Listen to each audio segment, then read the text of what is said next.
ఇంత డబ్బా నిండా ఉండే గోళికాయలు, డబ్బా పెద్ద డబ్బా, ప్లాస్టిక్ డబ్బాలంటే నిండా గోళికాయలే. ఆటాలో మళ్ళీ ఓ 10 గోళికాయలు వచ్చినాయి అనుకోండి, ఆ రోజు ఇంక పండగ. అబ్బా అబ్బా అబ్బా అబ్బా 10 గోళీలు సంపాదించారు. ఇప్పుడు మీకు 10 గోళీలు ఇస్తే ఏం చేస్తారు? మరి బుద్ధిగా లేదటే అంటారు. కానీ అప్పుడు మన ప్రపంచం ఏంటి?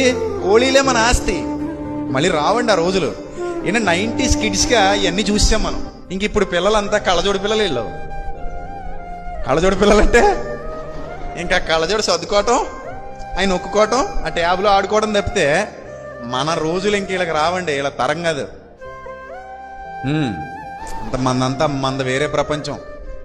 మన పుల్లైసులు, మన సోడా మూతలు, మన సైకిళ్ళు, మన పొలం గట్లు, మన కాలవల్లో ఈతలు. ఆ రోజులు అసలు అది మనం అదృష్టవంతులు అన్నమాట దేవుడు కృప వల్ల.